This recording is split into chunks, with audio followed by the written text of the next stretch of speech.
bum bum bum bum ba-dum bum bum bum bum bum bum ba-da-da-dum bum bum ba-dum ba-ba-dum rum bum bum bum bum bum bum bum bum bum bum bum ba-dum bum bum bum bum bum bum ba-da-da-dum bum bum ba-dum ba-ba-dum. Good evening, my friends. Hi from Oklahoma, you all. Thanksgiving blessings from Yorktown, says Nancy, and Angela's in, and Pamela, and Shelley. I know it seems kind of strange to say hi to everyone, but it's kind of boring to those who are not here and they listen to this later in the week or months or even years from now. But my friends, let's wait till everybody joins in, and it makes it so that there are more with us. It's the more, the better. It's much more fun. Then I get to see your comments to each other's comments, which is, I love those responses. Middle of Missouri, says Linda. Noreen, hi, nice to see you. Thanks, Noreen. So good to see you all. Good evening, my friends. It is Monday night at 8 o'clock Eastern time. And that means one thing and one thing only. I meet with you to teach you what I know about homeopathy. What I know, what I've used for close to 40 years. Actually, it's more like 37 years of homeopathy, 40 years of natural health. And I'm here to teach you as much as I possibly can, and for you to interact with each other, because a big part of what I do, my friends, is to connect people. Connect people so that you can help each other, because that is what we need. We need a community of people helping each other. Otherwise, we become dependent on an industry and a government that does not have our best interests at heart. So, for those of you who don't know me, my name is Joette Calabrese, and that's what I do. For those who do know me, hi, friends. Yay, it's Monday night, says Francis. Yeah. And yay, it's Monday night with Joette, all is well with the world. Oh, Francis, what a lovely thing to say. It's one of my favorite names, Francis. That was my mother's middle name. Oh, I love that name. So Nashville, Tennessee is Patricia and Nina from Maine and Jennifer from Florida. It's wonderful to see you all, my friends. Hello, dear ones. It's good to see you. All right, we've got something important to talk about tonight. It's something that's super common, and it's something that is can be just a little bit off, a little more off, a little concerning, quite concerning, and even, I don't know if I'd ever call it quite dangerous per se, unless it was quite extreme. And that is pelvic wall prolapse. Sometimes it's called a prolapsed bladder. Sometimes it's prolapsed uterus. It's sometimes a cystocele. There are a couple different names, a lot of different names for it. And we're going to talk about even if it's first degree, second degree, third degree, etc., because it is important that we know how to treat this. Now, let me tell you, we can look it up in our repertory, which is right here. This is the 4th edition of Robin Murphy's Meta Repertory. It's not going to tell you what medicines to use. It's going to break it down for you. It's going to give you quite a considerable list of homeopathic medicines for the pelvic wall prolapse. It's not going to tell you, it's not going to differentiate. That's what I'm looking for. That was the word I was looking for. It's not going to differentiate for you. It's not going to tell you, well, this medicine could be considered because of this, and that medicine could be considered because of that. And what are the becauses? The symptoms. So let me go off on a little tangent, my friends, and talk about symptoms. And I'm going to be talking more and more about them because I see that people are not always remembering this. Some people don't know because you're new. Others have been around a while and just need to be reminded that symptoms are king. In this case, symptoms are queen. Symptoms are absolutely the singularly most important aspect of determining how to choose a homeopathic medicine. Now, why is that? Well, remember Dr. Samuel Hahnemann, who discovered and then organized this method of medicine. And when I say discover, it really was always there. It was always there, but not in this organized fashion. But the concept was there. He recognized the concept that like cures like. And that when we dilute something and succuss it and dilute it and succuss it and dilute it and succuss and dilute and succuss and dilute and succuss a number of times, that medicine, once it is highly potentized, as we call it, then when used for the person who has those symptoms, that original group of symptoms, that original substance would cause in the gross form, when we dilute it into a potentized medicine, it will relieve the person or the animal. And yes, indeed, my friends, even the plants of their suffering. So I want to remind you how important it is that you use symptoms to determine what the medicine is. So I'm going to go over, I've got some notes here that I put together because this is very important information. First, let me tell you that when there is a pelvic wall prolapse, as I said, it can be extreme, it can be medium level, it can be a mild level, it can be almost non-existent but beginning to present.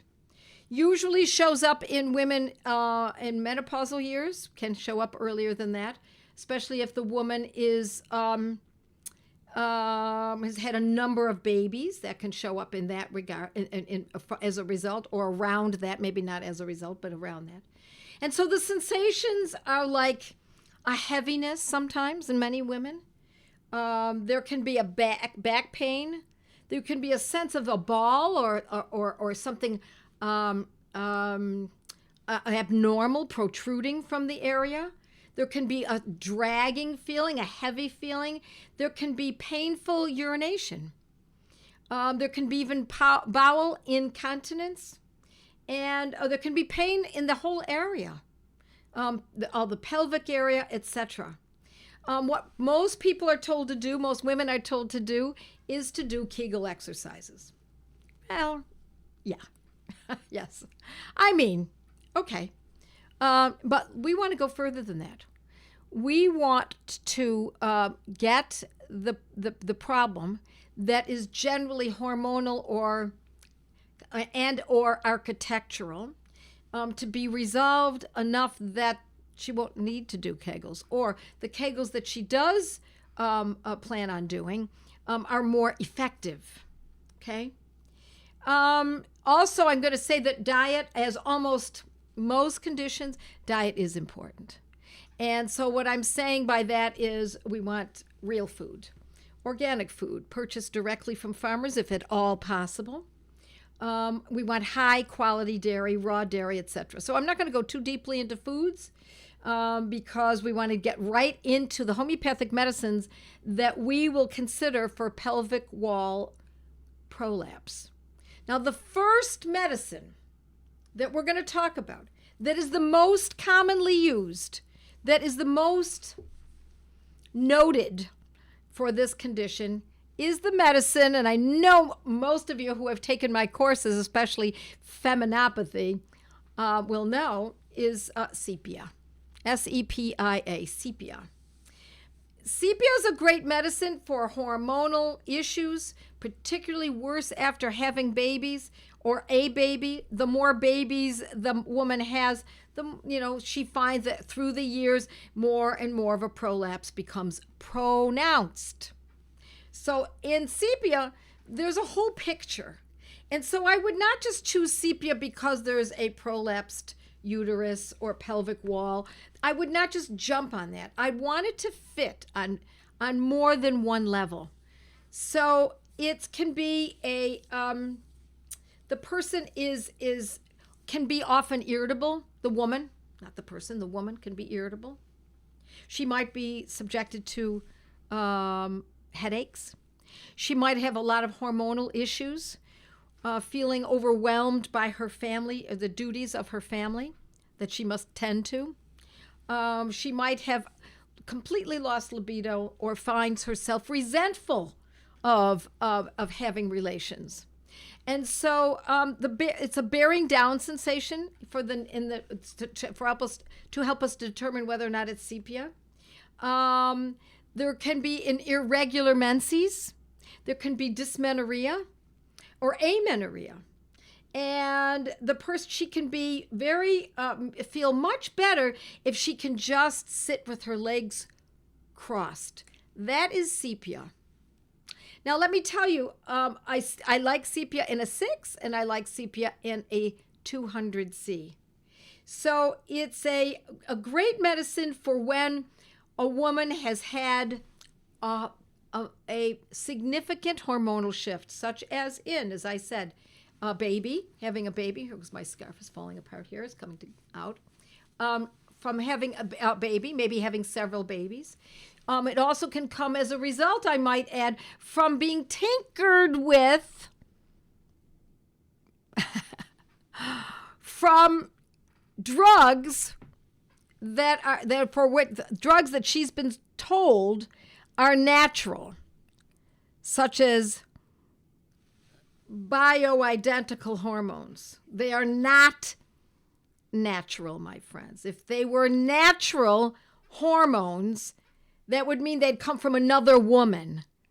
They don't. They are synthetic. Okay? I'm saying that very clearly because I want you to know that bioidentical idea, in my estimation, is a marketing term. Now, I know I'll get lots of flack for that, but I don't care. I'm going to tell you what I really think. And so when a woman has had those drugs that she's taking daily, or she's having injected, or she's wearing on her skin as a patch, it can cause hormonal shifts that could potentially result in something such as a uterine or bladder prolapse. And in that case, the first remedy we think of is sepia when we have a woman with that kind of a history. All right, now let's look at another medicine that I have used successfully as well as sepia. Now, I'm not going to tell you the frequencies right now. I'm just going to tell you the potencies, all righty? So the next medicine that I like very much, and I've used a number of times for this situation, is conium. Conium, C-O-N-I-U-M, conium maculatum. It's 2 words.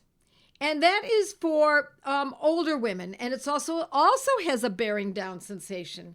And there can be pain in the area, but not so much uterine, not even pelvic floor, more further down than that, more in the labia. The person, she can have hot sweats at night or during the day. She feels like she wants to be left alone. Now, so does sepia. Sepia wants to be left alone, however, by members of her family. She's kind of exhausted by her familial duties. And that all changes, by the way, once you use sepia. It usually just abates, and she's happy to get back to her household duties. But for conium, that's a little different. It's not about her duties. She just wants to be alone. She doesn't have a lot of interest in being with people. It's not that she has a resentment. She just doesn't have interest in being with others. So there's a difference between those two.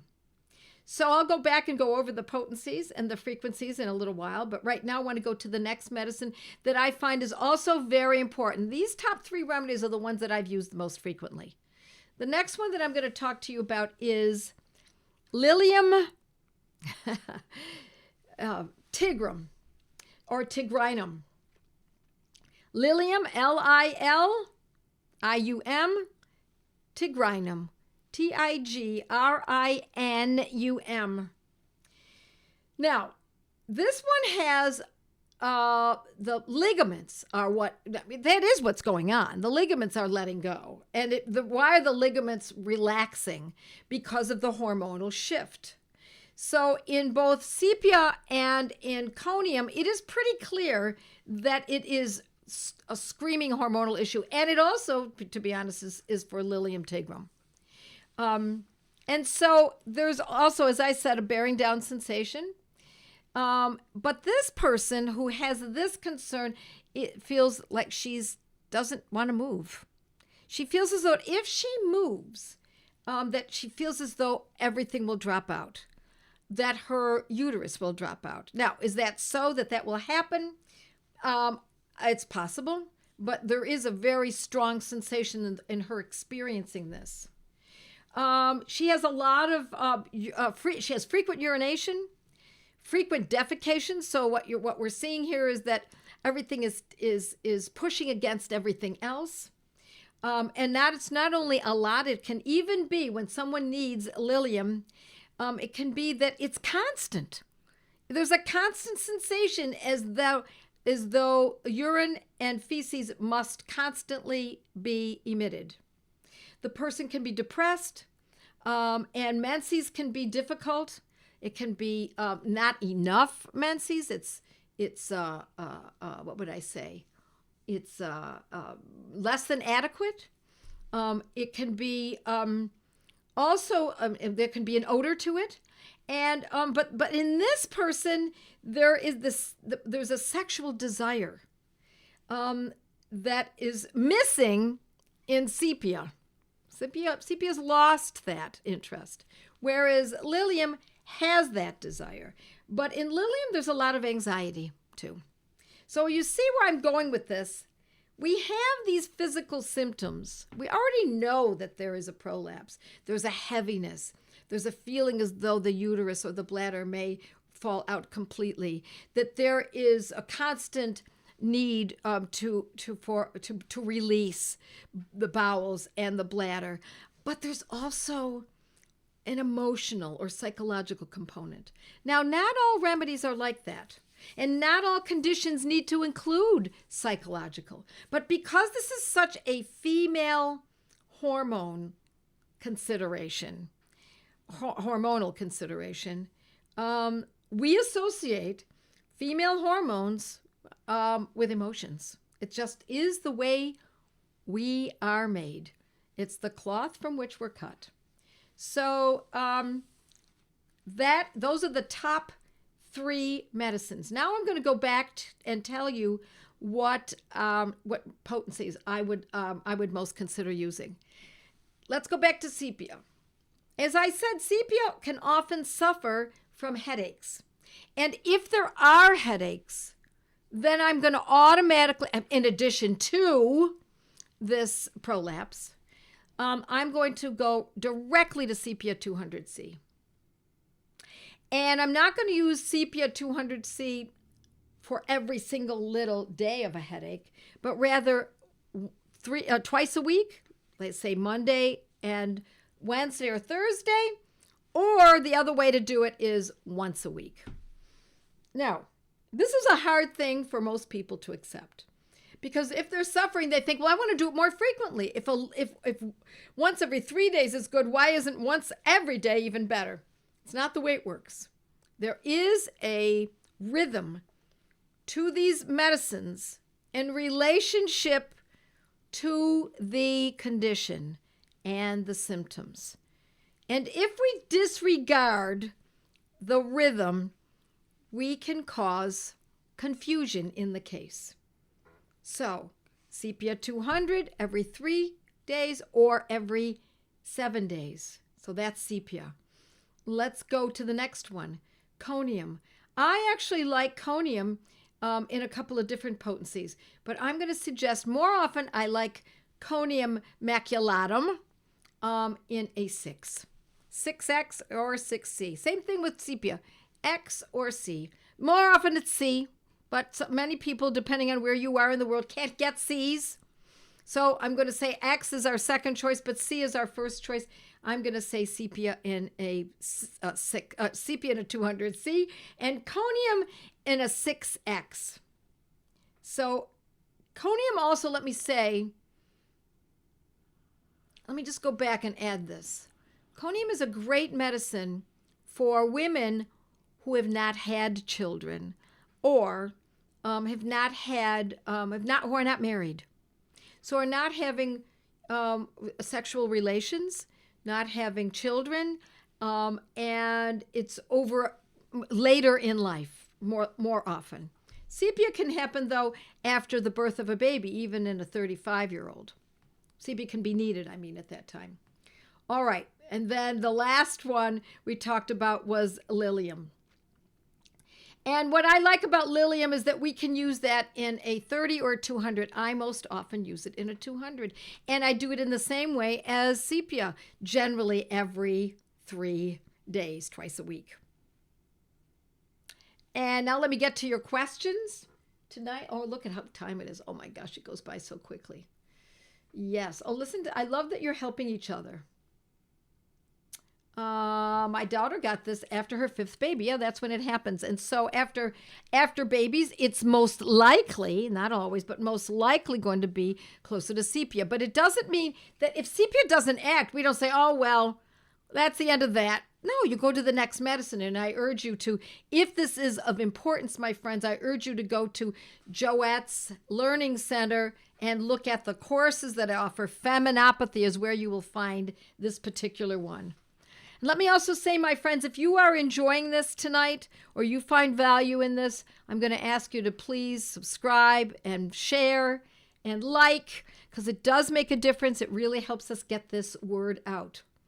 Lynn says Kegels did not work for me. No kidding. I know. It's either pessary, which is an apparatus, doing the Kegels, or surgery. Or wait a minute, fourth choice is using bioidentical drugs.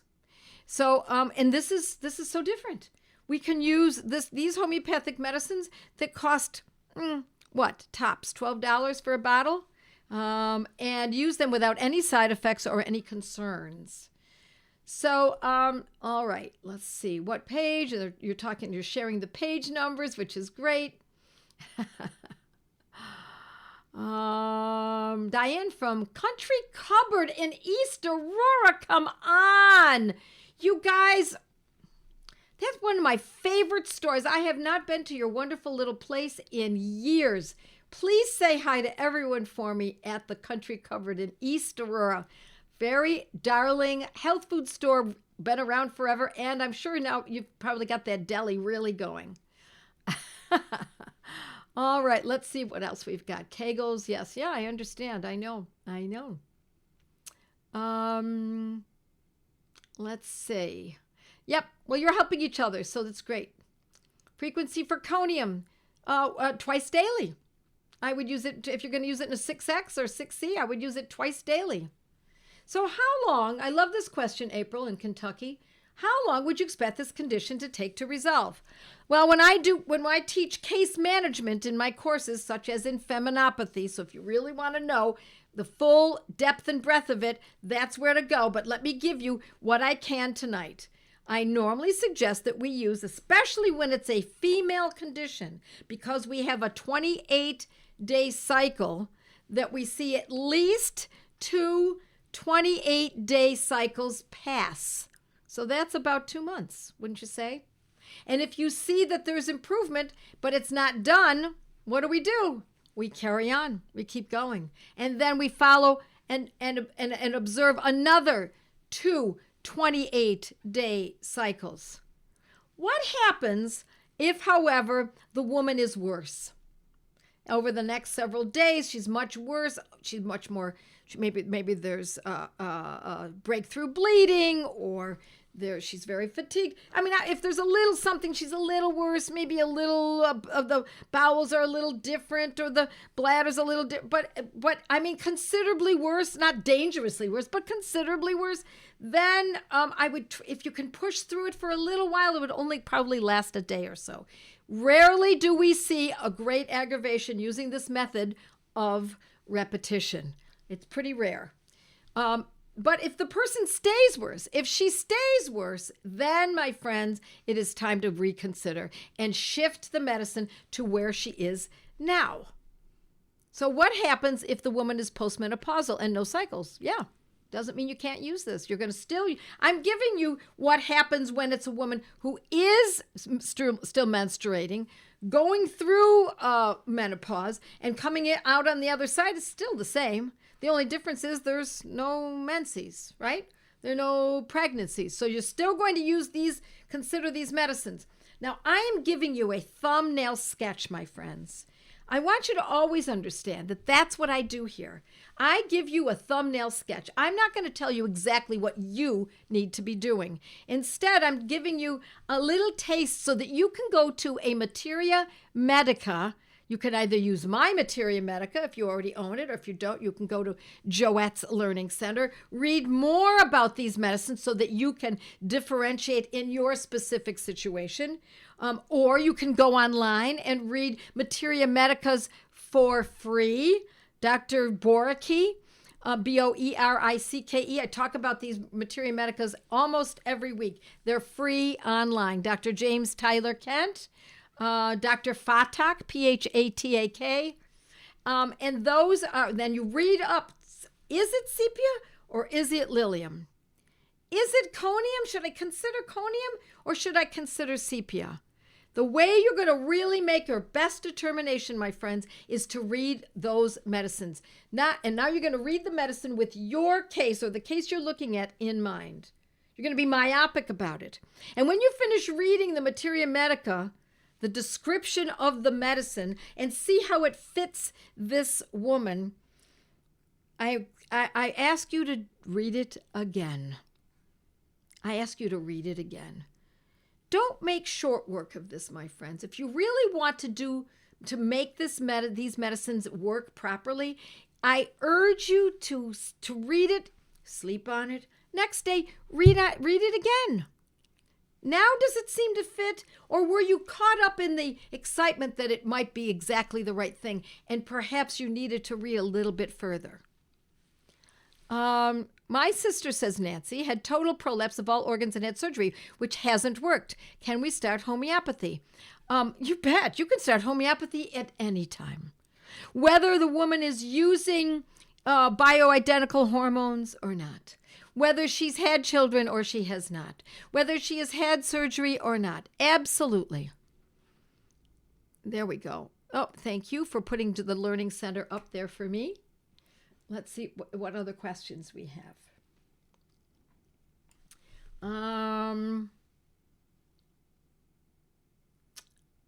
Let's see.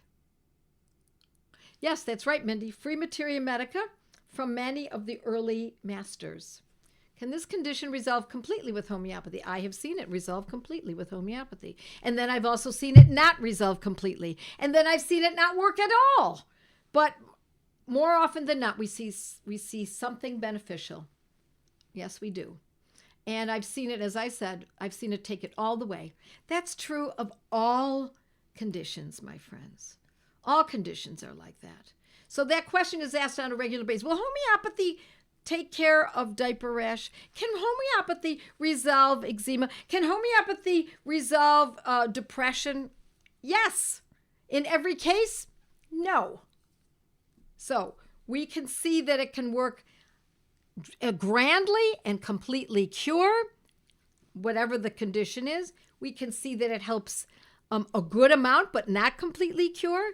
We can see that these homeopathic medicines can do some good and alleviate the outer edges so that the person can get resumed to a certain degree their life as a result of having used these miraculous medicines. And I've also been disappointed. I've seen the whole gamut. Okay. So if no change after 2 months, then quit? No, you'll go to the next medicine you're going to consider. And if you have the repertory, you're going to look at the medicines that are specific for uterine or bladder prolapse. You don't quit. No, we never quit. We never quit. And if you were ever to get a repertory, this repertory, you will see why you would never quit. Because there are so many medicines that cover each of the conditions that you say, oh my gosh, these were only 3. And there are so many others. Okay, my friends, I'm going to dash off. I've got a class tonight that I'm teaching. And should you be interested in knowing what I do when I finish here every Monday night and sometimes Wednesdays as well, is I meet with a number of people who are studying my courses. And when they finish the course with a leader, we call them the protocol courses, then we meet and I answer the students' questions. And so for that, or with that, I want to say happy Thanksgiving to my American friends. Enjoy your families. Don't cook too long.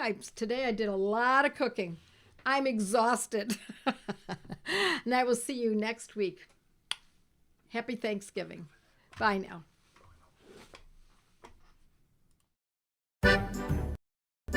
With our homeopathic protocols, you learn your remedies. My family needs me, so I must know our remedies. How much to take, how often to treat, and when to stop, and when to repeat. With our homeopathic protocols, you learn your remedies. Athusa, no dairy, it's elementary. With arnica head, arsenicum fed, spigelia slither, orms from wither, no more infirm. My family needs me, so I improve my memory. Rems, but how often to treat, and when to stop, and when to repeat. With your homeopathic protocols, learn your remedies. Bella so red and arnica head, drosera bark, ignatia dark, source of frigid and cuprum to rigid, and crude itches, cali caponicum, let it melt on your gumbo, vista weed are some great ways to treat yellow. La la la la la la, homeopathic protocols, learn your remedies.